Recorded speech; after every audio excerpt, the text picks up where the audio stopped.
llegado a su diagnóstico, más posibilidades hay de que las secuelas, aunque se inicien ante un subregistro y ante un subdiagnóstico. Esta es otra de nuestras consideraciones éticas. Creemos en un mundo donde todos tenemos la misma oportunidad de vivir sin importar la rareza de una enfermedad. Para nosotros no existen diferencias entre las enfermedades prevalentes, con alta frecuencia en la población, y las que se consideran raras. Pensamos que como se va a hacer cada vez más claro los diagnósticos y de una manera más temprana, estos afectados van a llegar a tener una vida normal, con una alta calidad de vida, y van a ser profesionales o cualquier tipo de actividad en su vida, y van a transformarse en expertos reales, teniendo derecho a participar en la mejoría del problema que ellos manejan y de sus necesidades. Y ellos también tienen derecho a que se reconozcan las dificultades que están añadidas a una dishabilidad, diría yo, una habilidad diferente que tienen los pacientes en las enfermedades raras, sobre todo cuando el diagnóstico es tardío. Estas diferencias pueden estar en los aspectos médicos, sociales, sanitarios y científicos. Aquí tenemos la base de que en Colombia se haya considerado este grupo poblacional y sus familias, y esto para mí fue un día histórico dentro de la legislatura de mi país. La doctora Dilian Francisco Toro, que estuvo presente esta mañana, fue la ponente de este proyecto de ley, el cual se aprobó en el año 2010 y se reconoció entonces en Colombia las enfermedades huérfanas como de especial interés, y se adoptaron una serie de normas que deben ser cumplidas porque ya existe la ley para hacer protección social a esta población y también a sus cuidadores. Han seguido habiendo una serie de decretos, de leyes que modifican el sistema general de la seguridad social en salud en Colombia. El Ministerio de la Protección Social, ahí no coloqué, pero en los años 2016 y ahora en el 2017, ha sacado diferentes resoluciones a través del doctor Gaviria, el ministro de la Protección Social, el cual también está supremamente comprometido con que realmente las vías que van a ser efectivos, los recursos que el Estado tiene para este tipo de patología, lleguen a los usuarios. ¿Qué es un medicamento huérfano? Son los que utilizamos pues para las enfermedades raras, por eso a veces el término raro y huérfano se entremezcla, pero realmente el medicamento huérfano fue el primer país que habló de ellos, fue Estados Unidos, que en 1983, miren, nosotros en el 2010 empezamos a tener políticas de salud pública orientadas a este tipo de patologías y a los medicamentos que hay para ellas. En Estados Unidos desde el año 83 habla ya de estos medicamentos para enfermedades que son de baja prevalencia, y que realmente para la industria, las casas comerciales farmacéuticas tienen poco interés, porque si son pocos los pacientes, pues no son productos que para ellos representen desde el punto de vista de investigación o desde el punto de vista de comercialización rentabilidad. Pero ¿qué hacen entonces los países más desarrollados?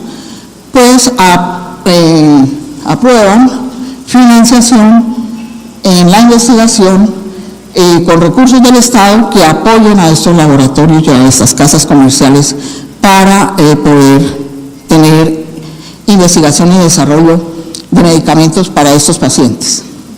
Según la Unión Europea, un medicamento huérfano es aquel que cumple los siguientes requisitos: que se destine a establecer un diagnóstico, prevenir o tratar una enfermedad que afecte a personas con baja prevalencia, que se destine al tratamiento de una enfermedad grave o que produzca incapacidades y cuya comercialización resulte poco probable, porque realmente si no se colocan medidas de estímulo por parte del Estado no son de interés para las casas comerciales. El vital no disponible, que es la continua lucha de nosotros para que se les dé el registro en INVIMA, o sea, para que se puedan traer al país, porque ya se están usando y hay toda la evidencia científica a nivel de otros países y con pacientes. Es un medicamento indispensable y reemplazable para salvaguardar la vida o aliviar el sufrimiento, de este tipo de pacientes y que por baja rentabilidad no se encuentra disponible en el país o, habiendo cantidades, no son suficientes.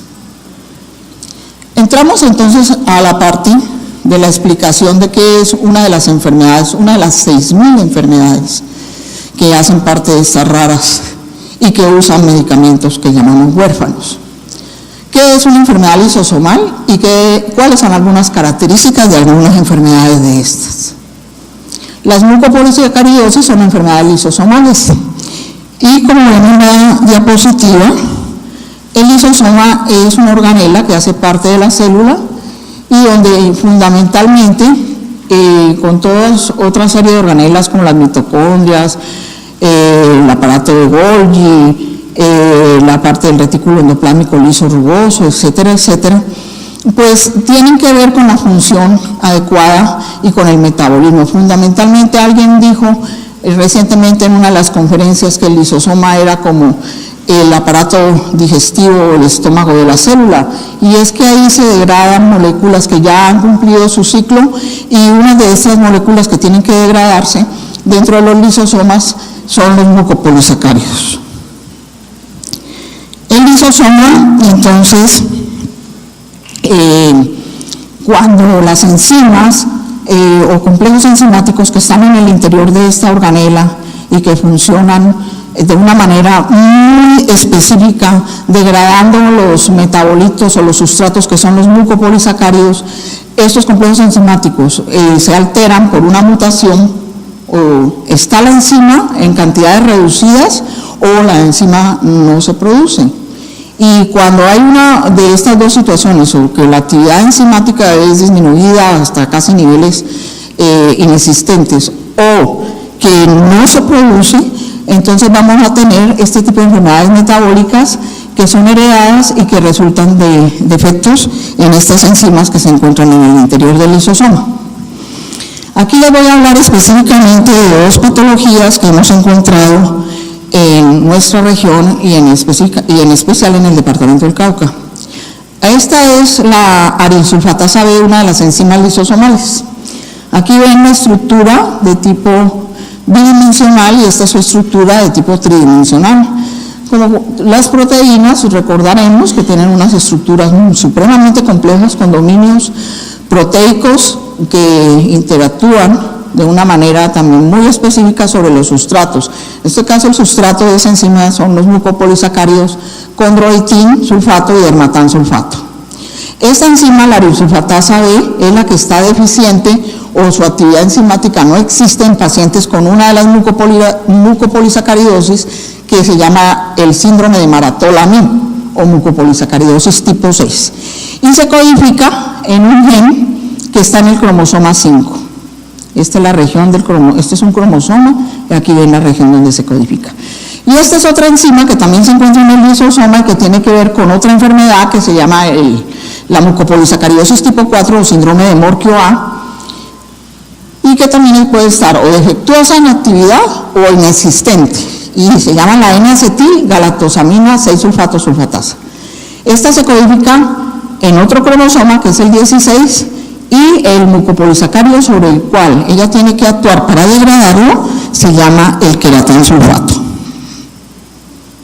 Estos son los sustratos de esas enzimas. Entonces aquí ven que los mucopolisacáridos que hacen parte del tejido conectivo, de los ligamentos, están en el ojo, están en el corazón, en las válvulas cardíacas, están en el riñón.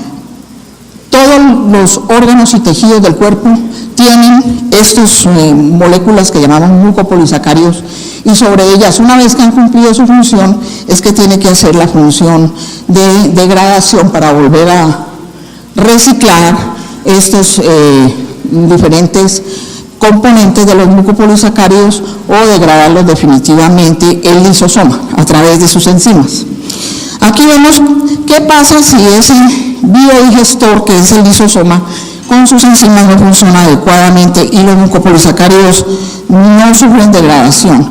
Entonces el mucopolisacárido inicialmente, el queratán, el condroitin, el dermatan sulfato, se acumula en el lisosoma y posteriormente rebasa la capacidad del lisosoma y comienza a acumularse, son todas estas bolitas que ustedes ven aquí como burbujas, en el citoplasma y a desplazar todas las organelas adicionales que están en el citoplasma celular, además del mismo lisosoma que ya está repleto de mucopolisacáridos. Aquí ven fibroblastos repletos de mucopolisacáridos, y estos son células renales y células de tipo hematológico con mucopolisacáridos que no han sido degradados y que por lo tanto van a interferir en la función de la célula.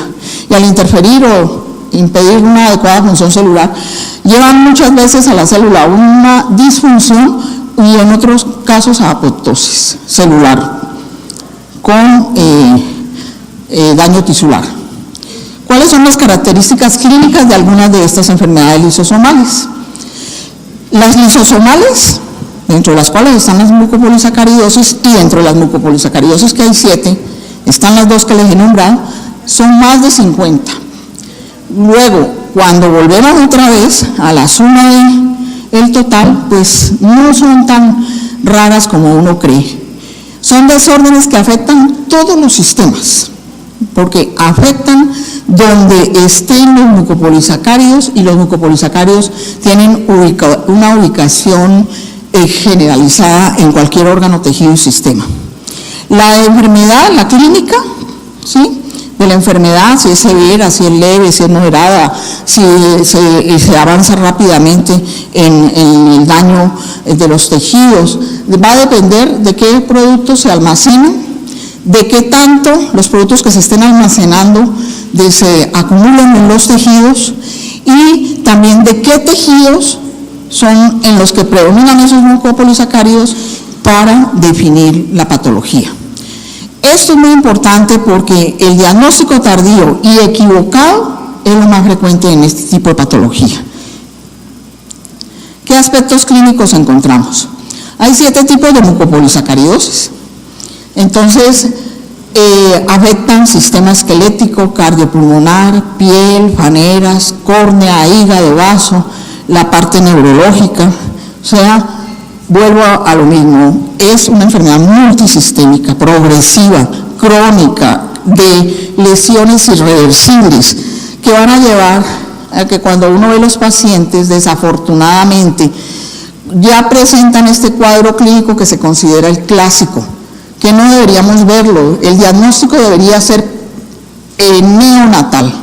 O sea, cuando el paciente no ha desarrollado ninguno de estos problemas de dismorfismo y ninguna de las repercusiones fisiopatológicas. Entonces hay pacientes con estas mucopolisacaridosis que desarrollan retardo mental, tienen unas fases que se llaman toscas o gruesas, tienen un puente nasal supremamente ancho, tienen proptosis ocular, hipertelorismo, tienen hipertrofia de la mucosa gingival, tienen una lengua muy grande, repleta en su tejido conectivo de mucopolisacáridos, que lleva a lo que se llama la macroglosia, inclusive en algunos casos impide correctamente respirar. Y aquí van a ver en estas diapositivas cómo se afectan pues todos los órganos y sistemas. Está el cerebro, el corazón, la parte musculoesquelética, el ojo, la parte pulmonar, la parte de médula espinal, está también la parte de vías respiratorias, tanto superiores como inferiores, la parte digestiva, y las manifestaciones entonces van a llevar a que con ese conjunto de signos y síntomas que se presentan en estas patologías como consecuencia de esa acumulación de mucopolisacáridos, pues podamos, si estamos concientizados y si tenemos la sospecha diagnóstica, de llegar a un correcto tratamiento. Entonces aquí ven en estas diapositivas las alteraciones faciales en nariz, la macroglosia, desarrollan hipoacusia, hacen otitis media repetición. En la parte respiratoria inferior, las neumonías a repetición son otra de las grandes tragedias y de las causas de muerte. Muchos desarrollan hipertensión pulmonar, cardiomegalia, que puede ser primaria o secundaria a los procesos neumónicos o a los procesos también de vías aéreas como la tráquea o los grandes bronquios.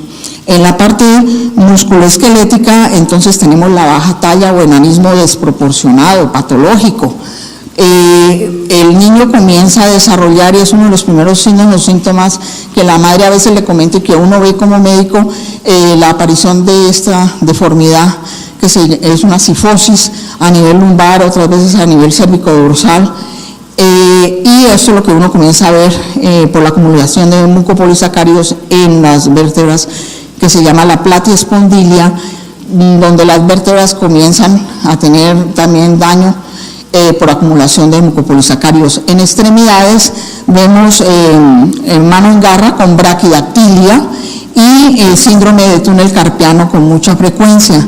Y a nivel de costillas vemos las costillas también con alteraciones en su morfología debido a la acumulación de los mucopolisacáridos. A nivel ocular, la opacidad corneal en algunas mucopolisacaridosis es muy frecuente, hay constantemente problemas de refracción, hay problemas intraoculares como catarata o problemas a nivel de retina por acumulación de mucopolisacáridos, y si ustedes observan la parte también de la dentadura, la hipertrofia gingival y el apiñamiento y la maldentición, como resultado del problema en el esmalte dentario. A nivel pulmonar volvemos otra vez entonces a mirar que el acúmulo de mucopolisacáridos en los alvéolos y en la parte pues, de intercambio gaseoso pulmonar lleva a que estos niños tengan con frecuencia neumonías. A nivel neurológico, algunas mucopolisacaridosis de manera primaria y otras de manera secundaria producen alteraciones en el cerebro por acumulación también de mucopolisacáridos. Hay algunos hallazgos radiológicos en los huesos propios de la bóveda craneana y a nivel de la silla turca. Unos de estos niños pueden desarrollar una hidrocefalia obstructiva, no comunicante, y atrofia cortical secundaria. Y las otras graves lesiones que se producen en el sistema nervioso es la compresión medular, porque por el daño vertebral, por acúmulo de mucopolisacáridos, puede producirse graves lesiones a nivel medular, además de las lesiones óseas, que pueden llevar inclusive, en caso de una hiperextensión o en caso de que avance esa compresión por acúmulo de mucopolisacáridos, a la pérdida de la marcha. A nivel intestinal, a nivel del aparato digestivo, la hepatomegalia es frecuentísima. Algunas son gigantescas por acúmulo de mucopolisacáridos.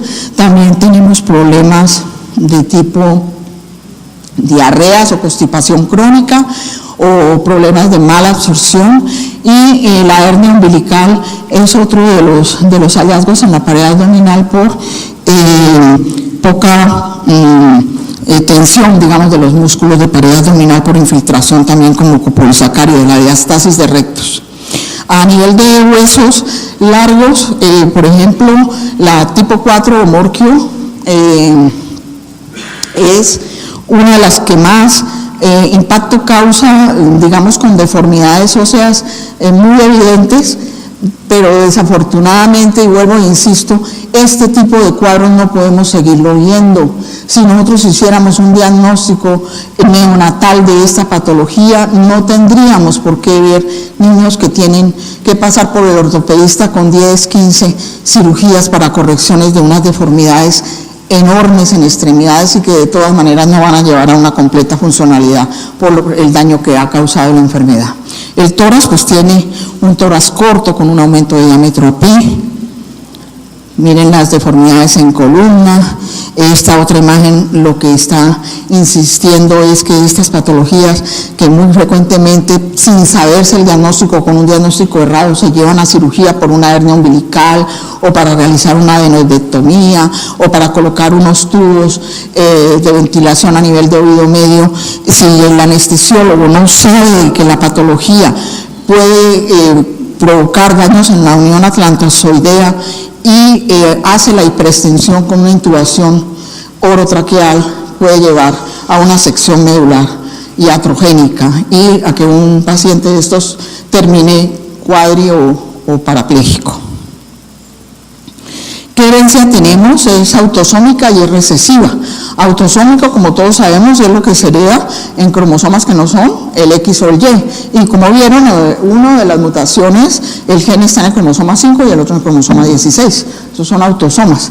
Y tiene que haber doble mutación. O sea, uno tiene que heredar de papá y de mamá el alelo que esté alterado. Y cuando uno hereda los dos alelos mutados, o sea que no tiene el otro alelo para la producción normal de la enzima y que le supla por lo menos a niveles basales o a niveles que sean funcionales mínimos esa actividad enzimática, pues tenemos los casos que acaban de ver, por no producción de la arinsulfatasa B o de la N-acetilgalactosamina 6-sulfato sulfatasa. El diagnóstico. Los pacientes pueden ver múltiples médicos antes del diagnóstico y personal de salud relacionado con la medicina. Pediatra, ortopedista, cirujano, otorrinos, endocrinos, reumatólogos, oftalmólogos, cardiólogos. ¿Qué pistas tenemos que mirar en el área de la salud?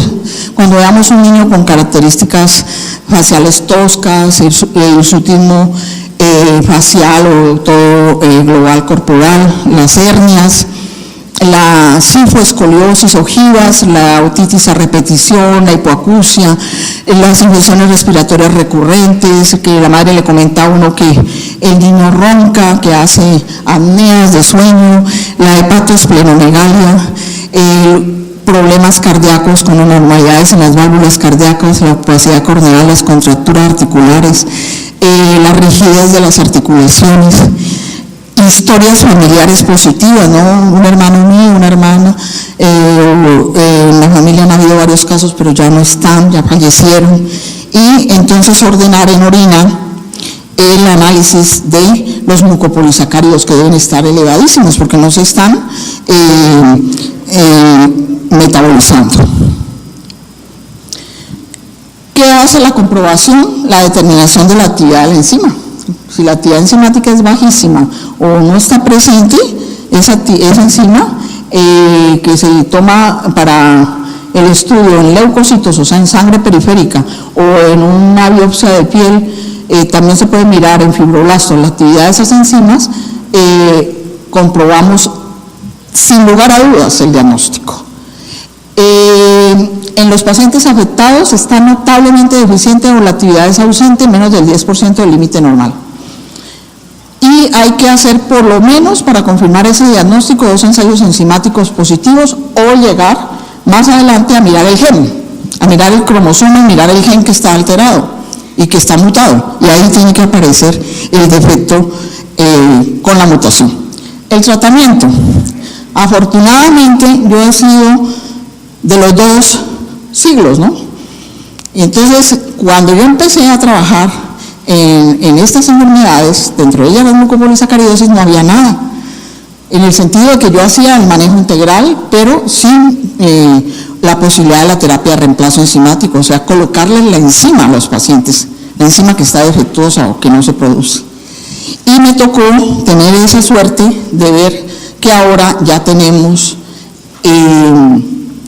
la enzima de una manera como medicamento huérfano y vital no disponible. En este momento ya muchos de ellos tienen el registro y se importan sin problema al país, y entonces suministramos al paciente la enzima que se produce en versión recombinante y por vena.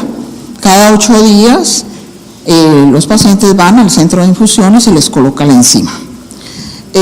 Corrige el depósito lisosómico en diversos tejidos y ya está aprobada para enfermedades como la MPS1, la 2, el Mantoux-Lamy, el Gaucher, la enfermedad de Farey, la enfermedad de Pompe, entre otras. Pero cada vez van aumentando más el número de lisosomales en donde la terapia de reemplazo enzimático se ha desarrollado. También en algunas de estas mucopolisacaridosis, sobre todo las que afectan de una manera tan severa el cerebro, se puede hacer trasplante de células madre. El trasplante de células madre puede ser o de médula ósea o de sangre de cordón umbilical, de donante relacionado o no relacionado. Eso se refiere a si uno tiene o no tiene un familiar, pero si por la parte de la tipificación de histocompatibilidad. Tenemos a alguien en Estados Unidos que con las células de cordón de su bebé, en los bancos de células de cordón, es histocompatible con un paciente nuestro en Colombia, pues se hace la gestión y se puede hacer ese trasplante con células madre de cordón de un donante no emparentado. Pero por lo general se busca en la misma familia. Puede restaurar la función siempre y cuando el trasplante, pues no tenga complicaciones y no haya un rechazo agudo, subagudo o crónico. Y tiene gran importancia en aquellas mucopolisacaridosis en que la enfermedad fundamentalmente el punto de impacto es sistema nervioso central y causa severo deterioro de la función neurológica. ¿Por qué no la terapia de reemplazo enzimático? Porque las grandes moléculas como las enzimas no atraviesan la barrera hematoencefálica. Entonces sí llegarán al hueso, sí llegarán tal vez de una manera no muy adecuada, pero sí lo hacen a la córnea, sí lo hacen llegando al hígado, al corazón, al pulmón, etcétera, etcétera, pero no al cerebro. Algunos síntomas, dependiendo de en qué momento uno realice el trasplante, pueden revertir de una manera incompleta. Y el problema de los trasplantes es la alta mortalidad, porque ustedes recuerdan que hay que hacer inmunosupresión en el paciente y muchos de ellos mueren por gérmenes, por infecciones por gérmenes oportunistas. El manejo integral para mí es fundamental, o sea, sí, hay que dar la terapia de reemplazo enzimático en el paciente, pero esos pacientes van a requerir la parte quirúrgica, el apoyo a las vías respiratorias, la fisioterapia, el manejo del dolor, la parte de fisioterapia, que es muy importante para ellos porque van a prevenir las contracturas e inflexión, van a impedir también por las terapias respiratorias los problemas de vías respiratorias altos o bajos, van a dar calidad de vida. La terapia física, con un trabajo de estiramiento y fortalecimiento muscular, la realización de ejercicio.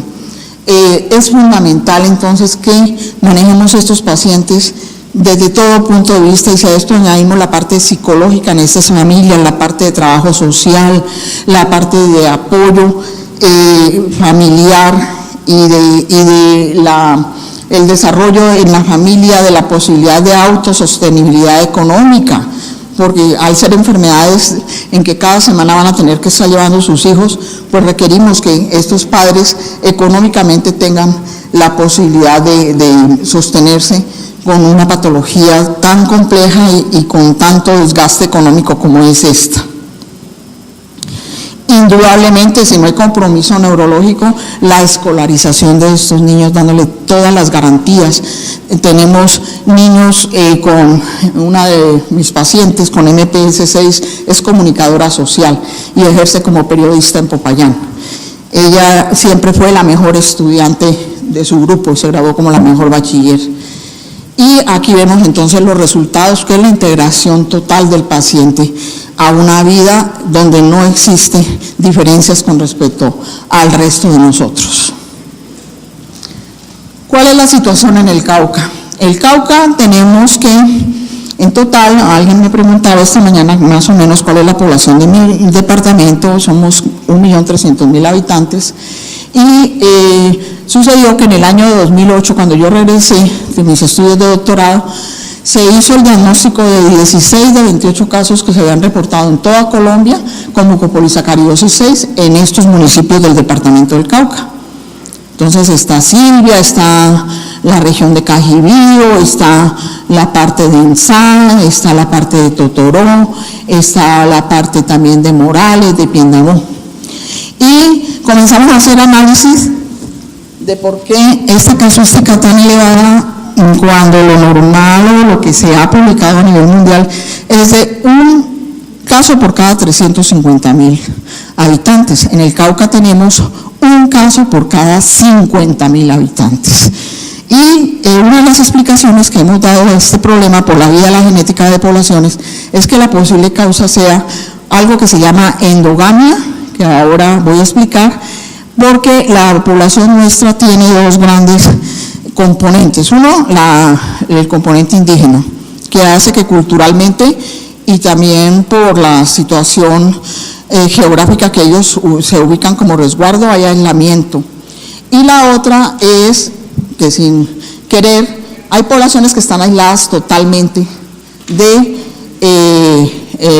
las grandes capitales o de ciudades más grandes o poblaciones más grandes por cuestiones geográficas y de que somos un departamento supremamente atrasado en vías de comunicación.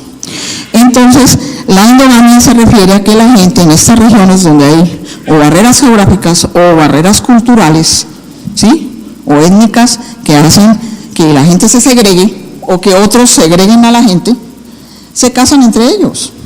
Y a la larga hay municipios, hay veredas que todos son Muñoz, todos son Quisobonito, son Angulo. Y uno pregunta, porque ha sido siempre uno de mis grandes intereses, ¿y ustedes son de los mismos Caicedo que los otros Caicedo de aquí, de Bolívar, Cauca? Y le contestan, no, nosotros somos de otros Caicedo, pero a la larga cuando uno analiza, son de un tronco común que luego se dividió. Entonces, eso se refiere a la endogamia. Y la endogamia lleva a consanguinidad, o sea, que genes buenos y genes malos se hereden en doble dosis, porque es muy similar la herencia en regiones donde hay consanguinidad. Y al haber genes mutados en doble dosis aparecen este tipo de patologías. Estos son algunos de nuestros casos, muchos de ellos, pues, de una foto tomada en el 2008, ya son, como les digo, profesional. Aquí les voy a mostrar a nuestra periodista, y otros pues ya son adultos, gracias a ese manejo integral. Y desafortunadamente, algunos de los niños que vieron ahí ya no están. También se complicaron, el diagnóstico fue muy tardío, la severidad clínica de la enfermedad no revirtió a pesar de la terapia. Entonces la universidad, junto con el Hospital Universitario San José, dijeron, debido a que esto es un problema de salud pública para el Cauca, vamos a crear un centro de referencia, que ahora estamos viendo que vamos hacia centros de excelencia, por la experiencia y la casuística para coordinar la información necesaria de los afectados desde el punto de vista de epidemiología, causa, en la parte de experiencia en tratamientos, tener investigadores expertos y asociaciones de pacientes. Este centro de infusión existe en el Hospital Universitario San José y está funcionando desde el año 2008. Y aquí ven la publicación que se ha hecho del trabajo con estos pacientes en periódicos locales, también publicaciones de tipo nacional. Inclusive una de nuestras pacientes fue personaje de la semana, ya que participó en un concurso latinoamericano y ganó un premio por el dibujo que ella realizó. Estas son las publicaciones que hemos realizado con trabajos de investigación en nuestro departamento de pediatría y que hemos llevado a diferentes eventos de tipo latinoamericano y también mundial, reportando con la Fundación Cardioinfantil, con la Universidad Nacional, los resultados de nuestros pacientes, la parte de evolución de estos pacientes, la parte de la evolución cardiológica, esta es la parte genética, que hicimos un trabajo conjunto con Ecuador y con Perú en pacientes con una forma de mucopolisacaridosis que se llama la tipo 1. Esta es la misma niña indígena que ganó el premio latinoamericano. Como vimos que la evolución de ella, debido al tipo de mutación que tenía en el gen de la ariosulfatasa B, le llevó a una evolución no satisfactoria a pesar del adecuado tratamiento con terapia de reemplazo enzimático. Fue una forma supremamente agresiva de la enfermedad y falla cardíaca con fallecimiento. Y aquí vemos la relación interinstitucional con la Universidad de Santiago de Compostela, específicamente con la Fundación Pública Gallega de Medicina Genómica y su director, que es el profesor Ángel Carracedo, a donde hemos llevado la investigación para entender la genética, qué mutaciones tienen estos pacientes y por qué algunos de ellos presentan una buena evolución y otros una evolución tan tórpida y tan poco favorable como la que tuvo esta paciente. Hemos identificado a nivel mundial una nueva mutación en el gen de la arilsulfatasa B que corresponde a solo esta población de la etnia indígena de Huambía y que se encuentra en varios de los pacientes que tenemos con el síndrome de Maratolami. Estas son nuestras publicaciones internacionales y aquí ven un caso que tiene un fin totalmente diferente y es de un niño que yo diagnostiqué a los 8 meses de edad con el síndrome de Horler. Este niño antes de los 3 años logramos hacer un trasplante de células madre de sangre de cordón umbilical de donante no emparentado. Se trajeron las células desde Estados Unidos de un banco de células de cordón y se trasplantó aquí en Cali, en Fundación Valle de Lili, el oncohematólogo, el doctor Oscar Ramírez Gurtenberg, y el trasplante es exitoso hasta el momento. Es el primer caso de un trasplante con células de cordón y que podemos mostrar el éxito en cuanto a la evolución clínica de este paciente. Esto es lo que dice un paciente con una enfermedad rara. No somos héroes, solo somos personas a las que nos tocó vivir una historia diferente. Pero ¿sabes qué? Gracias a todos aquellos que tenemos algunas de las más de 7,000 enfermedades raras que existen, hoy por hoy podemos asegurar que cada día son más conocidas, cada vez se investigará más, la sociedad estará más sensibilizada y las barreras poco a poco desaparecerán. Y solo así, entre todos, y poniendo un granito de arena cada uno por su parte, quizás algún día dejen de llamarse enfermedades raras. Esta presentación está dedicada a los pacientes y sus familias y quería agradecerles la atención que han prestado. Muchísimas gracias.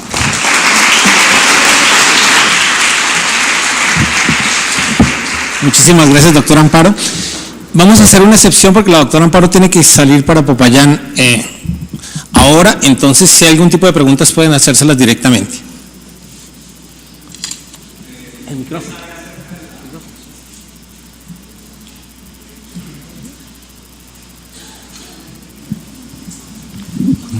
Muy buenas tardes.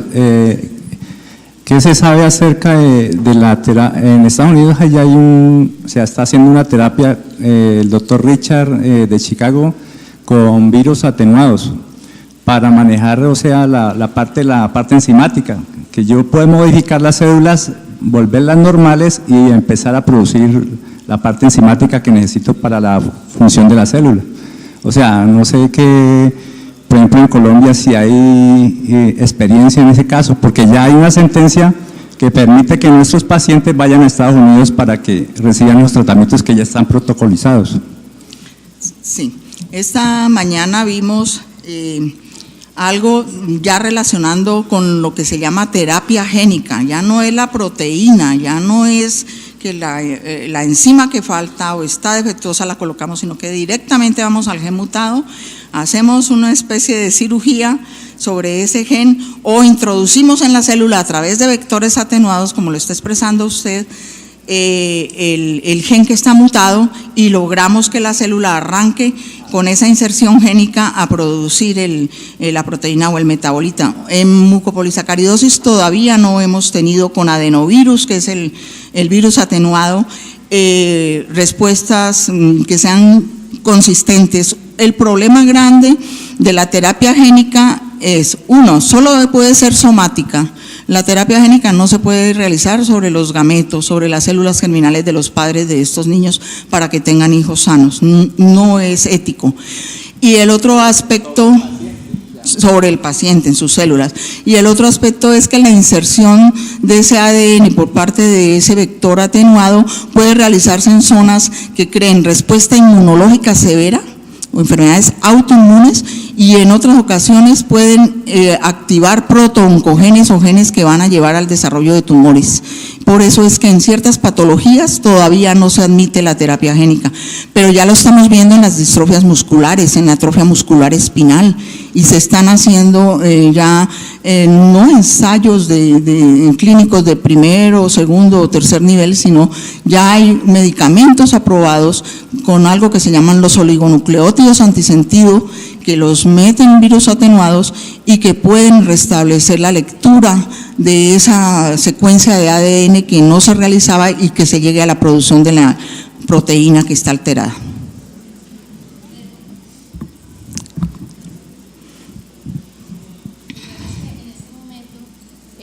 Esa terapia en ese momento cumple exactamente los criterios de exclusión del plan implícito de beneficios, porque se considera en terapia experimental, no tiene digamos, la casuística ni la fase 4 para considerarse aprobada, y por eso no tendría cobertura, así exista la sentencia de la Corte. Sí. No, la Corte no.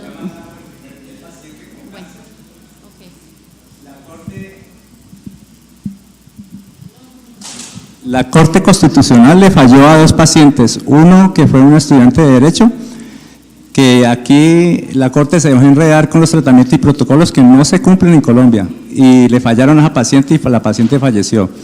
Otro niño que la Corte se demoró en pronunciarse con la sentencia, pero ya ahorita el 17 de noviembre de este año se mandó el primer paciente con sus protocolos y todo de cáncer, porque aquí hay unas instituciones que dicen que manejan protocolos y tienen casos exitosos, y no es cierto.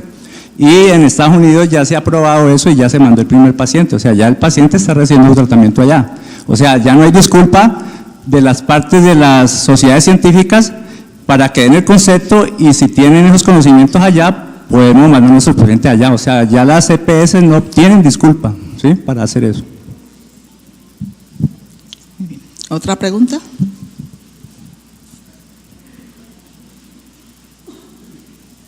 Bueno, si no hay más preguntas, agradecer nuevamente y decirles que el departamento del Cauca es un departamento hermano, y como región somos una con Nariño, con Putumayo, con Caquetá y con el Huila, y que tenemos que trabajar, y esa es una de las propuestas más grandes, con un corazón enorme como el del doctor Sócrates Herrera, como región. Muchísimas gracias por su invitación. Muchas gracias.